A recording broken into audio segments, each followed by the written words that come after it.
to build your design for the foundation. Okay, that means from what you have said, that means it depends on the result gotten from the soil test. That will now tell us more about the capacity, the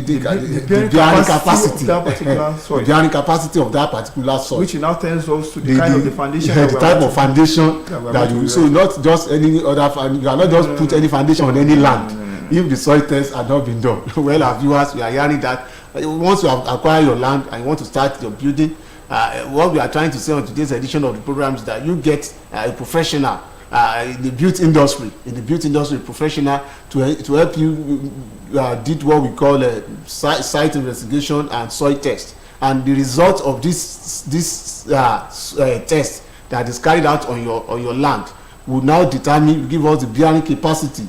You give them the bearing capacity to know whether this kind of foundation is suitable for your land or not. That is what we are saying. It's very important, so that at the end of the day we have those buildings that can stand the test of time, and we'll be able to save your money, and will not have loss of life and property, and building collapse will not be the case at the end of the day. Mr. Alani, now we talk about client brief, stroke designing, drawing. Let's look into that as the next stage. I've said earlier that before a construction project can be done, there are numerous bodies, numerous professionals that are expected to be engaged in that particular project. Out of it are architects. Okay. You see, it is the architects that do the design. But before the design can be done, the brief, what we mean by the brief is that the client intent. The client will say, okay, this particular project I want a 5-story buildings, I want a penthouse, I want this particular, I want the building to be in this, to be like this, I want it to be spacious, I want it to, you understand? All those things are called brief. The brief is now given to the client to design. Okay, the client it is given to the architect to design. Okay, it is now the functions of that architect to design based on the brief. You understand? So the design done by the architect, after it has been verified by the client that okay, I'm okay with this, it is now going to be transferred to the structural engineer. So it is now it depends on the kind of structure that I want to build. Most importantly, when we talk about the structure, is okay. We have bungalow. You understand? We have bungalow. We have story buildings. We have the high-rise building. So for you to have a story building or a high-rise building, it is necessary for you to consult a structural engineer. The drawing gotten from the architect would be given to the structural engineer. It is now the work of the structural engineer to do his own structural analysis. The structural analysis is said that you will take note of all those specific loads at each component. Okay, this is the result gotten from the soil bearing capacity. Okay, this soil bearing capacity is it capable of carrying the load of the building, the design done by the architect? Okay, let's assume the land is not a firm land, for instance. If the land is not okay, this is particular foundation that we can do for this, for it to withstand the load. The load of that building and transfer it to be suitable. What is firm land? What is firm land? Some of our viewers want to know. What do you mean by firm land? It's an English expression because this firm is something that is durable enough. Okay. There are some that are loose that they cannot withstand. So you understand? So because we have numerous type of foundation, the type of foundation we have street foundation, we have pad, we have pile. You understand? We have raft. So for you to have high rising design, it has to be on the firm land. If the land is not firm, it's not necessarily going to be a firm land. You understand? But if the land is not firm, that cannot withstand that. It's now the responsibility of that structural engineer to determine the type of the foundation that will be constructed to withstand that particular load of the structure. Thank you, Mr. Alani. Let me chip in this question. I wanted to have at the stage of client brief. Don't you think it will be okay if at that stage, if the professionals at that time could advise the client that look, even though you might have the money, because a lot of people believe I have the money, I want this structure, this beautiful edifice, just give it to me like that. That time should be also a period whereby advice can be given, admonition can be given. This following the site investigations and the soil tests we carried out, if you discover that this kind of structure you said you want from your friend in abroad, this structure the bearing capacity of your land cannot hold it, why can't you go for this?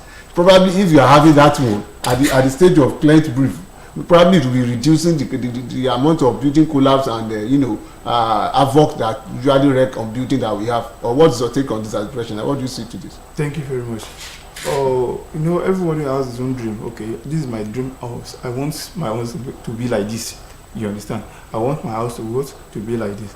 Okay, for you to have that intent that you want a structure that will be like this, maybe you have traveled abroad and see some kind of structure that they are doing there. So I do say this thing professionally, there is nothing impossible. You understand? It's only for you to professionally there is nothing impossible. Okay, you understand? So you are going to be the one to do your own design to be suitable to withstand that particular structure. You understand? It is the work of that professional. Okay, this is the client's brief, this is what he wants, and it has been done by the architect. Okay, the structural engineer will look into it and say, okay, for this particular project it might be cost. You understand? But it is not expected of that what the engineer to compromise. You understand? So the work done, the structural design done, will have dealt that okay, this land, this stability of this land is loose. Okay, this is the particular foundation that we are going to use to withstand that particular design. Okay. So, and that one will satisfy what? Will satisfy the clients. Okay, we satisfy the client. While we are talking the other time, I discovered that anytime we are on this program, we refer to a lot of professionals. We have a lot of professionals in the built industry, and if we have a lot of professionals in the built industry, what is your synergy? What is the synergy? Is there any synergy? Do you have a very good rapport between you as a builder and all these what you have mentioned, structural engineers, you have mentioned architects, you have mentioned a surveyor, and a lot of people that are involved in this building? Do you have a very cordial relationship? Thank you. This synergy between Thank you very much. In construction, everyone has his own roles to play. You understand? The architect has his own roles to do the design, the architectural design. You understand? So the aesthetic part of it will be done by the architecture. So you understand? Okay, fine. The civil engineer also has his own role. Okay, the civil engineer will be the one to do the structural stability, structural analysis, and detail of all the reinforcement and all the details of all the components of that particular, be it the columns, the beams, the slab. It is expected of that structural designer to do what? To do it, structural engineer. Okay, fine. That's his own role. Builder has his own role to ensure the buildability of that particular structure. You understand now? So having known that each body has its own role, there is not going to be any controversies or grudges between them, because they need to work hard in that together for them to have for them to have a suitable structure that will be okay by the clients. Okay. So in other words, in short, that means what you are trying to tell us that there is a rapport, a very close, cordial relationship between of course. Professionals in the built industry. Yes. Okay. Well, our viewers, the program is Sheltering Places, and on today's edition of the program, we are dissecting and looking at that topic that says the preliminaries activities. Those things that are very germane, that are very key, that is very necessary for you and I to know, engage professionals before we start doing anything at all on our site. This has been our focus on today's edition of the program, Sheltering Places. For inquiries, for sponsorship, for any other thing that you want to know as regards this program, please don't hesitate to get to us on this number 006505293 006505293 is the number to reach to get to us, and we'll be glad by doing that. Now, coming back to you, Mr. Aliu, the other time when you talk about, I want us to look at the issue of cracking, the issue of cracks on the wall. When you as professionals, when you see some of these things, which signal, what does it mean? And when member of the public see, what does it mean? How do we go about it to ensure that particular building won't collapse at the end of the day? And is it all cracking? Is it all cracks that we have on the wall, on the wall of the building? can lead to collapse of a building, or there are some that are still manageable or things like that. I want us to address this. Thank you very much. There is something we call maintenance. So we have the preventive maintenance and we have the corrective maintenance. So of which it is expected of us while constructing the building to take note of each step we take. There are some things that do lead to this crack that we are talking about. Of course, the crack is of numerous. We have the hair crack that are not minor. So we have the major crack. It is being measured. Is it all cracks that can lead to building collapse? No. It's not all cracks that can lead to building collapse. And if the crack is measured and we see that this is a major crack, there are ways to maintain it, which is the corrective maintenance. So wherever we talk about the underpinning. So we see a signs of uneven settlement on the building. What do you cause this uneven settlement? It is the thing that affects during the foundation stage. So and ideally, we consulted a building team.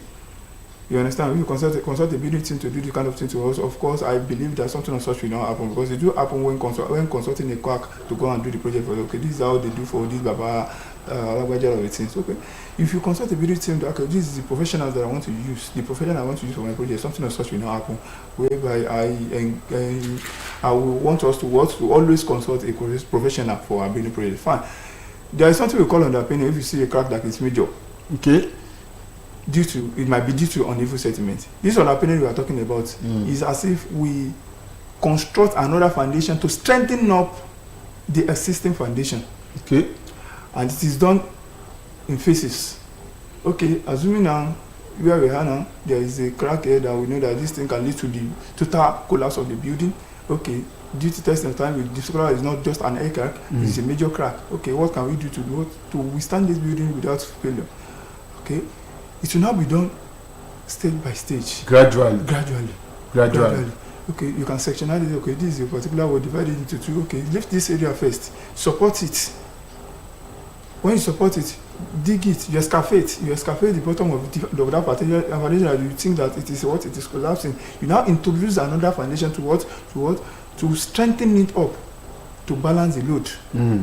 So when you do it for this particular phase, you transfer it, the support to another phase. You do it for it. You transfer the support to another to the last one, and the building will stand and come back to the original value of it. So okay. That means that one is corrective measure. So it's not all cracks that we see on a building that can lead to building collapse. Some are prone to, when you work on them stage by stage, gradually they can still stand the test of time and still hold that building. Yes. But why some, subject to the test, yes, might not have any corrective measure, might go down like that. Yes. Okay, well, our viewers, they are also hearing, so that because this program we are educating ourselves and members of the public, so that we know all what we are interested is to have those buildings that can stand the test of time.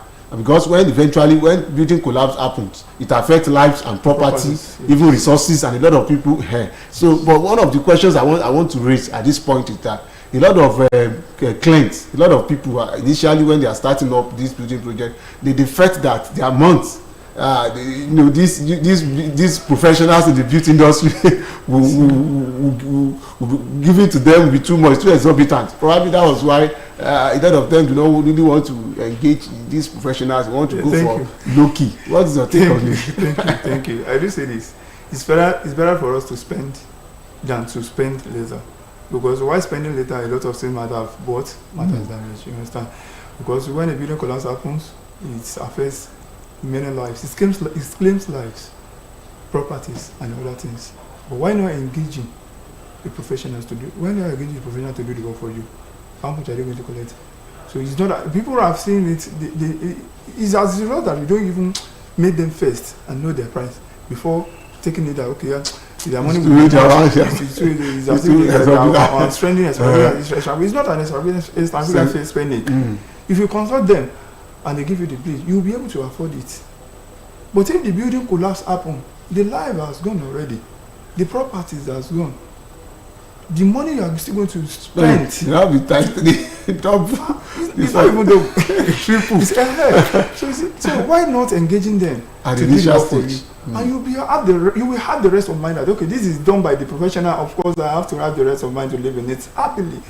without fear. Okay, without fear. My time is going gradually. Before you give your word of admonition, advice to our viewers on this topic or our discussion today, let's look at this issue of building maintenance.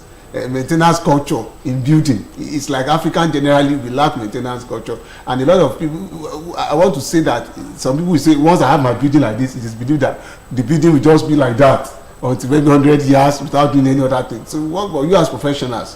When we discuss off camera before we came into the studio, I know we said something like that, that there are little things we can do to maintain our buildings to make it more make and sound. So can we just look at that in the next 1 minute or so? Maintenance culture is very permanent.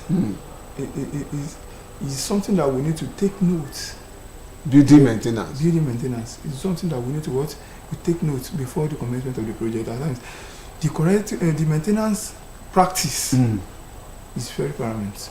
It says that there are some things that it will just be deteriorating. The way the building is deteriorating, and then you make an attention that, okay, let's repair this particular part of it without leaving it like that. The thing will now started widening up till it leads to something that cannot be controllable easily again. Why not? Okay, you can stay here. Okay, like every 2 years, I want to be checking on my building and doing some kind of maintenance. Okay, for instance, some people that used to build apartments for rentage, so they will just some will just be collecting money without checking the building. Is there anything that needs attention? Every year or every 2 years, this is a percentage out of the rent I'm collecting that I want to be spending for the maintenance. Because there is no way you will not have something to maintain in your building. There is no way you will will repair. You will repair. And all these things, I do say it. People are wisening up, seeing the kind of issue we are having with this dampness of a thing. I am even happy that some people are seeing the reason for us to build or to be using DPM, which is the improvement bill for our building project now. So in short, it is very important that it is very important for us to do maintenance. So to take the maintenance practice as part of our culture. Yes, thank you. Okay, I want to sincerely appreciate you, thank you very much. Mr. Ali Alani Damilola. He is my guest on today's edition of the program. And I want to believe our viewers must have picked one or two things from what we discussed on today's edition of the program, preliminary activities on site before we do anything. It's very important. God's willing, next week is another time when we have another topic to discuss on this program. Until then, I want to appreciate all members of my production crew, the DGPS and the GM, and every member of this, this place. We want to appreciate you. Same time, same station. God's willing. Bye-bye. God bless you.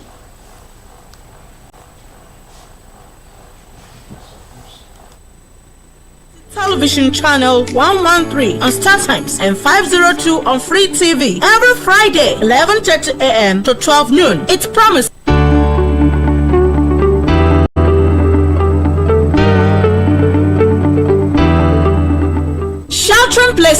Sheltering Places is a program designed to enlighten and address viewers and issues affecting building construction and property development, as well as assets management in our dear state, Osun, Nigeria at large, and a lot more from the building industry. Join Babari Oluwatobi on Osbc Television channel 113 on Star Times and 502 on Free TV every Friday 11:30 a.m. to 12 noon. It's promised.